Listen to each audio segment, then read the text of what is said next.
or welcome in today. Today you're joined by me, Daniel, as we paint this birdie. I'm painting this bird here sitting on a nice branch. It's similar to some drawings and scenes I have drawn when they're just like sitting on a branch, and it's an interesting pose. When this happens. I think a chameleon was my first drawing where it was kind of walking across like a branch like this, and it makes a nice scene. And this is a bird, obviously. There's something a little bit different. He's just sitting there looking to the side. So not a lot happening, but that makes it easy to focus on um, the important things rather than, having a scene with a lot of details and a lot of things in the background, that you focus in on everything and don't get much done.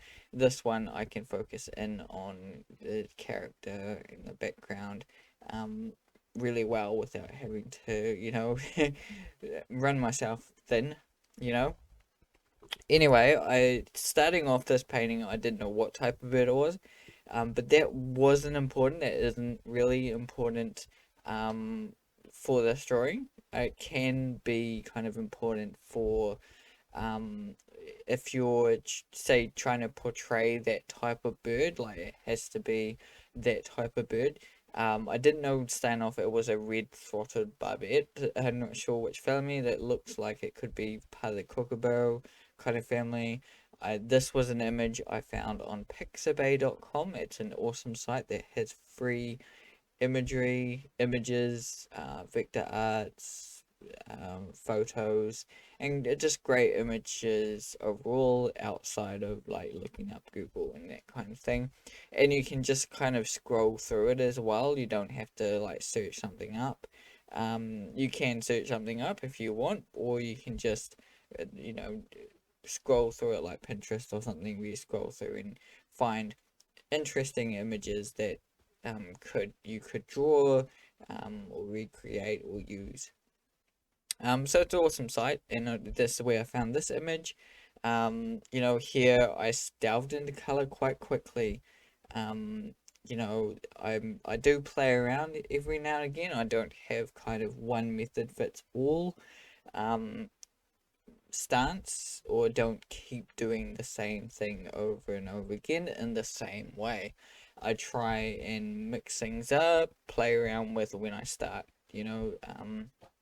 start color, when I just do grayscale, that kind of thing. Some paintings I do focus a lot on getting the tones right and the grayscale first, and then slap some color in there quite nicely. Not just slap it in there, but put it in quite nicely. Others I build up the color and start to colorize it quite quickly.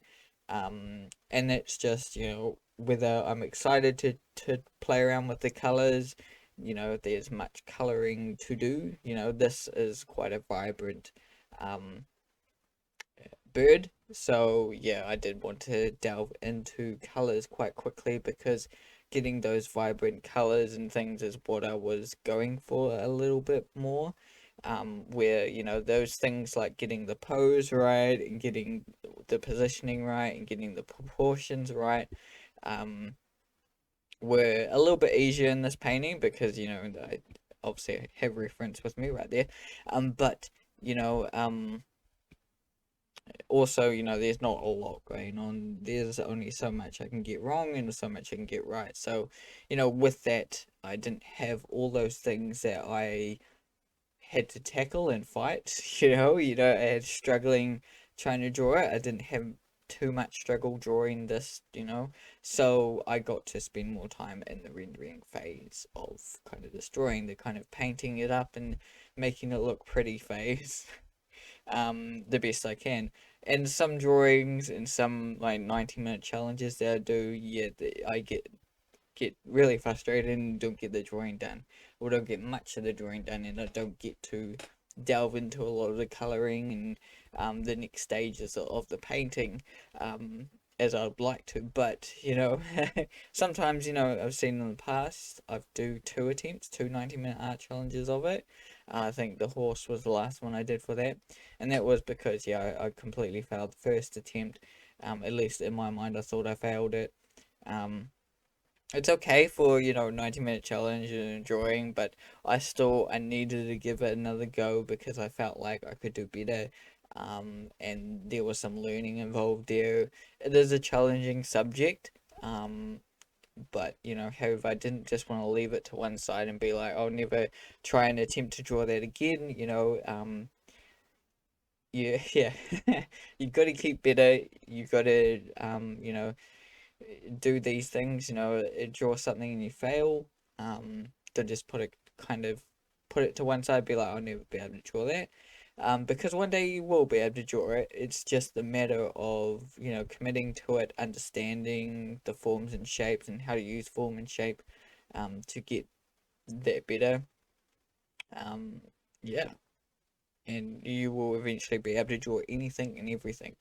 It doesn't mean that you can draw everything and everything because I've been illustrating, creating, drawing things for 10 years and I still come up with things that are more challenging than others to draw. Um, Obviously, I try my best at it and tackle it the best way I can.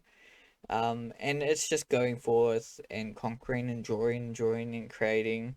The more you draw, the better you get, and you're going to have millions of fails. But out of those millions of fails, you're going to have at least a couple of 100 successes, or 10 successes, or even just one success. So you gotta keep creating. Even these 9-minute art challenges, I don't strive to make something amazing. I mean, it's great to have a good painting out of 90 minutes, but I don't strive for that. I just strive to get better and get myself drawing, keep creating something different, get those get things out of the way as well. Like, I haven't drawn a horse before, draw the horse. Get some of these things out of the way that I do want to tackle that I wouldn't normally do every kind of all the time in my normal kind of drawing states. But I get to do that with this channel, with the 90-minute art challenges that I do. Um, and it's been an amazing process to do these 90-minute art challenges, record them, see what I've done right, see what I've done wrong, and just chat with you guys about it. It's awesome. So hopefully you guys enjoy these videos as much as I do creating them. And feel free to like, share, subscribe, and everything like that. Feel free to let me know down in the comments what you think about this painting here. If you would like to know more about Pixabay, maybe, I don't know, or yeah, anything more you'd like to know. Um, as well, again, I'm trying to get better textures as well. In the last few paintings and things that I've worked at, one of them would be my genie pug, and with that one, I really wanted to get the gold looking much better, looking more like gold. So I really tackled down on that the best I can with that image. Um, so it's always interesting to tackle different things. You can always get better at things. So even if within these 90-minute art challenges, not for clients or anything like that. But even if with these 90 minutes, that you only like tackle one thing and you get that really, really good, that adds something. Like if you, say, paint this whole image, you got the texture of the bird's feathers completely 100% correct, but the rest of the painting is not so great. At least you got that right, and you can take that out of the painting, and use it on other paintings in the future, that when you do come across bird feathers again.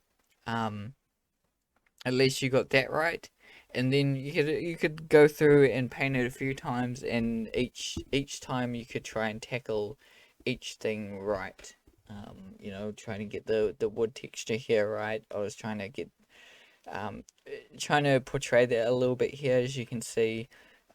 tackling the background as well. I did tackle quite a few things, but um, I wouldn't say there's one thing in here I did particularly aim for. I was just painting the thing and trying to make a good image, and I think I've attempted quite well for 90 minutes. I don't think 4 or 5 years ago I would have painted this within 90 minutes. This would have took me 3 or 4 hours at least to create something okay like this.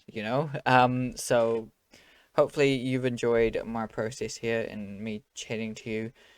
Keep drawing, keep creating, and see you in the next video.